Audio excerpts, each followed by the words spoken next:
You guys started 2-2, and I think you're 15-1 since. What kind of magic did you come up with during the bye week, and what has it been like kind of finding the identity of your team throughout the season?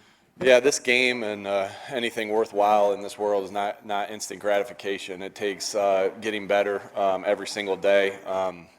And that's really what we did. We put our head down. We felt like we had a great training camp, and it didn't start the way we envisioned it. But, we just continued to work and continued to put the work in and put our head down and go and just continually got better. And I think we're playing our best ball now. So it's because of these guys just, with that constant effort of how to get better. All right, on the aisle here, about halfway back. Hi, Coach. Can you talk about Eric Dickerson, how he's grown as a coach and how he's helped this offense? Yeah, a great question. I'd love to talk about Eric. Eric's been here with us for 4 years. Man, he works really hard. Always in there. I mean, he's in there at all hours of the night and in there early, all hours of the night, working through it. He's been on our defensive side of the staff. Our defensive staff. He's been with our offensive staff for the past 3 years. He has. He's worked with our wide receivers. He's worked with our offensive line. He's worked with our tight ends, and then he's a former offensive lineman himself. So he just has a wide variety of things that he can do and coach. And I just have the utmost respect for him of how hard he works and this team thing, right? This game of football is the greatest team sport there is. And it takes everybody to be successful. And that's just not with the players, right? Player 1 through player 71, but it's also with the coaches. And we cannot be great as a team without the greatness and the efforts of other people. And Eric does so many things behind the scenes, as well as our other quality control coaches and assistant position coaches. And Eric just does so many good things to help us get ready for games and the thankless jobs, and I'm actually really happy you asked me about that because I love being able to talk about him, a guy that doesn't get a lot of attention, but again, it takes everybody, and we can't be great at our jobs without the greatness of others, and that sure shows with Eric and the players and the coaching staff. All right, John Clark back on the right-hand side. Nick, last night Jalen Hurts said that Super Bowl loss 2 years ago kind of lit a fire in him, and you've seen the veterans kind of have that same mentality, and then you see your group of younger players on this team. Seems like they have followed that mission as well. How have you seen the veterans and the leaders lead the younger guys and then follow your veterans? I think adversity does something to you, right? And if you embrace adversity, it can shape you to who you are. And obviously that's been the case through Jalen and his career. But it is about embracing adversity. This game's not easy, and this game has its ups and downs. And that's how a football game. Seasons have ups and downs. From year to year has ups and downs. Well, that's how a football game goes, right? And nobody in the NFL, I've said this a bunch, nobody in the NFL pitches a perfect game. That doesn't exist in the NFL. You're going to have bad plays. You're going to have good plays. And it's about being able to focus your mindset on the next one. And so, like I said again, this team's embraced adversity. I don't think, you never know, but, the things, even going back to the 2023 season, which we haven't talked a lot about since the beginning of the year, we're grateful for that. We're thankful for that. As bad as it sucked at the time, I know I'm grateful for that. I speak for myself. I'm grateful for that because it shaped us into who we are now, and a big reason why we're back here sitting at this moment again. And so, embracing adversity is huge, and for your development as a person, as a player, as a coach. Over here on the left side, Jeff McClain. Nick, 2 years ago, Jason Kelsey was responsible for pre-snap calls versus the blitz against Kansas City.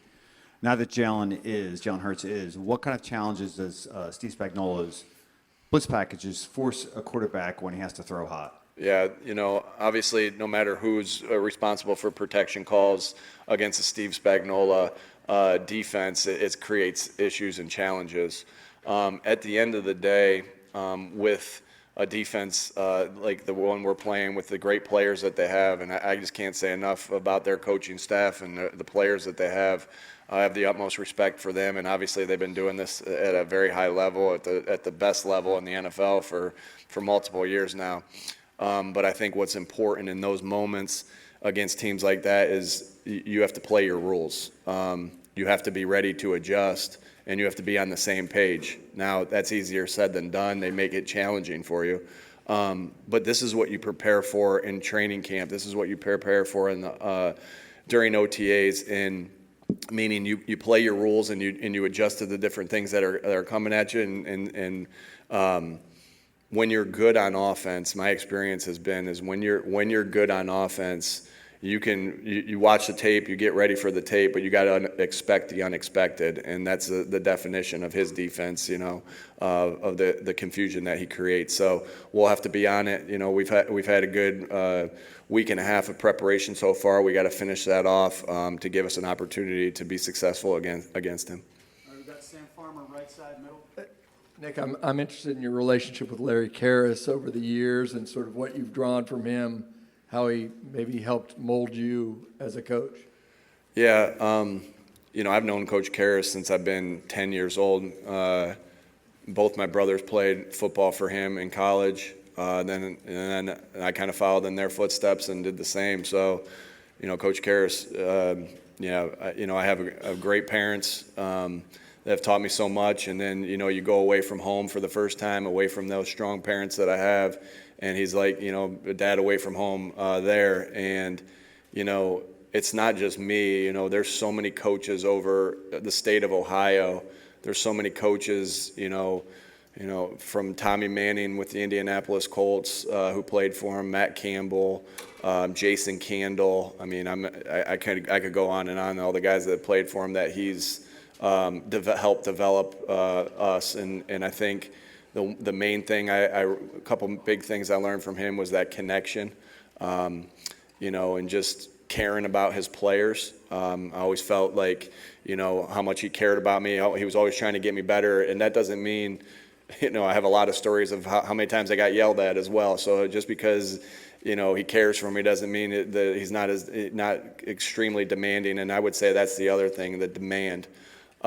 Just extremely demanding in the detail of the game of football, as a coach, as a player.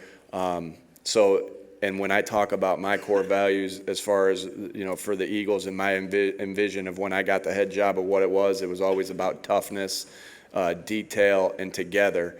And, I mentioned him being, together and detailed. So two of the three that we really talk about a lot. And I know he's tough as heck, and he had us to be tough. So really all of them, but owe him a lot. And, there's a lot of coaches when you get your opportunity to be a head coach. I was fortunate enough to have a lot of coaches take me under their wing and kind of help me, starting with my dad, my brothers, Coach Karras.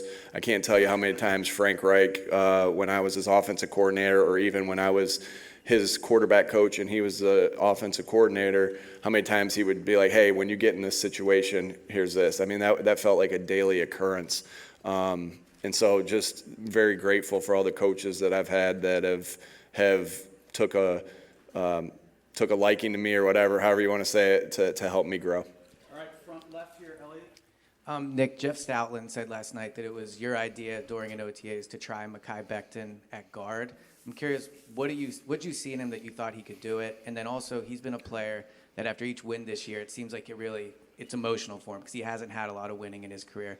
What's it been like for you to watch him go on that journey to the Super Bowl? Yeah, I think we all saw that Mekhi had a lot of talent, and we knew that we were, pretty set there at the tackle spots with Jordan and Lane, and just the contributions that they've made and the players that they've been for the duration of their career. And we had a battling spot there for the guard, and we talked about it as coaches. We talked about it. I talked about it with Howie. Just everything. Every good idea comes from collaboration and communication with each other. So, I can't say that, hey, that was my idea. Stout said that, but I know we came together with that as a staff. And with Howie and his staff as well. means a lot when, I'm emotional, as you guys know. And so, at the end of games, and I think sometimes when I say I'm emotional, you kind of think of different things, but I can't tell you how many times after a game I'm overcome with emotion, with just everything. And I love when other players are like that too. And so Mekhi and I have had some really awesome embraces after games. And I love about Mekhi that, there's been games where he's just been exhausted and his body just is tired and limping off the field after a score, but had that smile on his face and had that connection with his teammates of, man, I just gave everything up for you guys. I did, and I love that about him of just, man, he's giving it up for his teammates. He truly loves his teammates. His teammates love him, and he's been a great addition, obviously, to this team for this year. I'm sorry, front row right here in the white sweatshirt. Coach Sirianni, obviously you faced this team a couple of years ago in the Super Bowl. Pretty familiar in terms of personnel, but in terms of the way they attack offensively, it seems like things have changed. They were a really high-octane, explosive offense a few years back. This year it's more of a ground-and-pound situational football. Death by 1,000 paper cuts, as I described it to Coach Reed. What do you see when you turn on the tape, the differences between that 2022 KC squad and this year's 2024, maybe a little bit more defensive-oriented squad? We've played every year that I've been the head coach. We've played Kansas City 21, 22, 23, and now here in 24. And, what I see on tape is I see, just the detail. Again, I have so much respect for the players that they have. They have top-notch players. And then I have so much respect for Coach Reed and his staff of the detail. I think the detail kind of oozes off the tape with the way they run block, with the way they, are always on the same page. I can't tell you how much respect I have for that. But you have to be ready to prepare for everything, knowing that they have one of the best players of all time on the other side with Mahomes, and they can do it many different ways. And so you have to be ready for all different types of things. It's always going to be about stopping the run, limiting the big plays, tackling well, getting off blocks well, coming after the football well. And so we know we'll have our work cut out for us, but again, it's going to be that detail that we have to they'll have to match us and we'll have to match them as far as the detail goes, because I see two teams that are highly detailed and highly skilled that are about to battle against each other. All right, gentlemen over here on the left side. Hey, Nick. Hey, Zach. I'm curious, you talked about you're emotional a couple minutes ago. How has your personality changed, or maybe your approach changed from everything you guys have been through the last 4 years? Yeah, someone asked me about just the culture and how that, and your core values, how does that change? Well, your core values don't change. It's who you are. It's what you believe in, and so you stay true to that. The toughness, detailed together, and I think it's really the same. It doesn't mean you don't grow, but those stay the same, and I think that's the same thing with your personality. It doesn't mean you don't grow in areas that you want to improve on, but if you start to be somebody and act like somebody that you're not, I think the players see through that. You have to be genuine, and you have to be who you are, because, shoot, I'm in here a heck of a lot more than I'm at home, and so at some point, if I'm not being true to myself while still growing, then they're going to know, that I'm being a fraud. So I think it's just so important that you stay true to yourself and you grow. I ask the players to try to get better every single day, and that's what I try to do as well. And that can be from anything from, I think there's a time to show your emotion and there's a time not to show your emotion. I think I've gotten better at that as the years have went on. But to say I'm going to stop being excited when we score a touchdown, all the work, or stop being excited after a win with everything that we lay on the line to do so, or that I'm not going to yell to correct or yell to praise. That's just not who I am. And it's hard to, again, you're always trying to improve and get better, but then there's some 43 years of habits that sometimes are hard to break. Back right side here. Coach, good afternoon. you and Andy Reid have had a lot of success in this league, and you kind of touched upon it earlier about him being so detailed. But from one coach looking at another coach, why do you think Andy's been so successful? Yeah, obviously I've got to work with guys that have been around Coach Reid, and just hearing his stories of, again, his detail that, that he could coach every position on the field and call the defense, call the offense, be the special teams coordinator, just how much information and knowledge that he has. I think you can tell he deeply cares about his players. And, those are the things, not ever have been in around him that I can kind of to look and admire, because I do like to study great coaches. And obviously I've looked, I will always ask, hey, what would Andy have done in this situation if I'm talking to somebody that's been around him? And I'll do the same. I would do the same thing with guys that had been around Coach Belichick, all those different guys, because you're constantly trying to learn. So just have the utmost respect for him. I mean, I would say he's had a lot more success. He said we both have success. He's had a lot more success than I have. That's 300 wins is wow. I can't. It's an honor to go against him. To be in a game that I'm coaching our team and he's coaching his team. It's just an honor to be there. And like I said, just nothing but respect for Coach Reid and everything that he's accomplished. All right, we've got time for two more. Gentlemen here on the left middle. Congratulations, Coach, for getting back to the big game. I have a two-part question. Number one, let's talk about your off-season moves with the coaching staff. You added Kellen Moore and Vic Fangio. Tell me how you feel about the way those moves have worked out. And then the second part to that question is, how much has Kellen Moore meant to your offense, knowing full well that he may be on borrowed time, that he eventually will get a head coaching job? Yeah. Obviously, both guys have meant a ton to us. Again, you can't be great without the greatness of others, coaches to players, players to coaches, coach to coach, player to player. And so both guys have done a phenomenal job. I think, I said this early in the year. I think we've hit, this was during like training camp, and just see the detail that they coach with. Obviously, I spent a lot of time with them, knowing the guys a little bit, and then in the interview process, and then also in OTAs. And I think we hit 2 home runs with those hires there. Anytime, and again, we're focused on this game. Kellen's focused on this game. I'm focused on this game, not really thinking about anything else other than this game, because every little bit of attention that you put into something else is attention you're not putting into what the main goal is. And so, with Kellen, and I know that there's opportunities potentially. What happens will happen, but hopefully I've done my job to teach him the things that I know and help him like other coaches have helped me as far as that goes. But I know that when Kellen does get his opportunity, I think he's highly detailed in teaching the game of football. I think that he loves this game. He works extremely hard. He's got a great offensive mind to help our guys, to put our guys in positions to succeed and get better.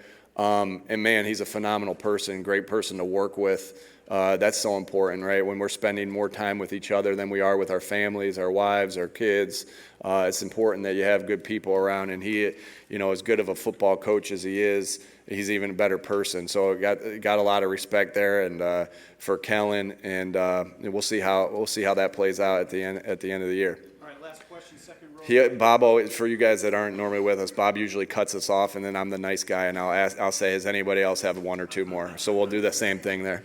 All right. Hey, Nick. As a head coach, you've got to make a lot of tough decisions. 2 things. What do you expect out of players after you make that tough decision? And I was thinking of Jalen Hurts, who was benched in a national championship game, and he's come all the way back. What do you think about that, how he's reacted to a tough decision? Yeah, you as a coach, it's really important that the job description is very clear. Here's what the job description is. Here's what it looks like when we're meeting the job description. And I'm talking about plays on the field and off the field. And here's what it looks like, what it doesn't look like. And you have to paint that picture, and everybody's held to the standard of what that looks like, and you coach off of that. Yeah, and head coaching profession, you know, there's not a handbook that says, hey, here's exactly what you should do in this situation. Every situation's different. Every scenario is different. You may have handled a situation similar one time that you're going to handle differently the other time. You're always and constantly thinking about what you can do for the betterment of the football team. Always, and the individual that you're making the decision with, you're always thinking about that. And sometimes that's going to be, again, sometimes decisions are 50-50, and that's leadership. Sometimes half the public or the team is going to agree with you. Sometimes the other half's not, right? But that's leadership, and that's the choice we made when we entered this profession. As far as your question about Jalen, I think, again, I mentioned this earlier, that we all have these moments in our life where we have adversity. And again, adversity is not going to hide from, it's coming after everybody. No one's hiding from it.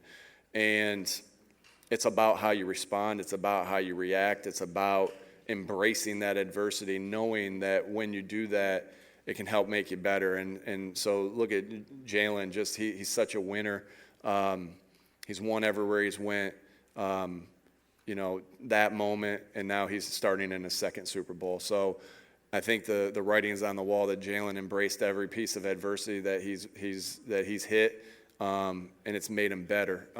Again, you can ask him about all that, but I just see a guy that does that, obviously knowing his story, and then I see a guy that does that in the midst of each game. And you have to be able to do that at the quarterback position. You have to be able to do that at every position in the game of football. And so just admire the heck out of him, how he embraced that adversity, because, again, it shaped him to who he is. All right, left side here, second row. Hey, Coach, good afternoon. Speaking of Jalen, based on how efficient your passing game was in the NFC Championship, what did you learn about the capabilities of your passing offense going to this one? Yeah, just like Jalen says, just because we don't do something doesn't mean we can't. We'll win we're going to look to win any way we can. I've never doubted our passing game with the people that we have there, with the coaches that we have there, with the players that we have there. So, there have been games that have been dictated differently this year. If we need to run it 50 times and pass it once, we will to win. If we need to do vice versa, we will. And we really don't care what anybody else thinks. Our job is to win games and try to win games the best way we can for our team. And like I said, just because Jalen said it, and I loved it, just because we haven't done something doesn't mean we can't. All right, last one, back right. Hi, Nick. Andrea Sola from TV Azteca, Mexico. Nice Hi. to meet you. Nice to meet you. I have a question for you. If you have to tell me 3 things that Philadelphia is better at than Kansas, what would you say? Philadelphia better than Kansas City. Well, I've lived in both places. I started my coaching career in Kansas City. My wife is from Kansas City, from the Missouri area, not from Missouri, not Kansas City. So I got to be careful here if I'm there. But both great places. They're both great places. But I love Philadelphia. We love the food in Philadelphia. We love our sports teams. Love being a Sixers fan now and a Phillies fan, and a Flyers fan. And then, I didn't have Bob and Dom in Kansas City, so those 2 guys there as well. All right, thank you, folks. Thank you.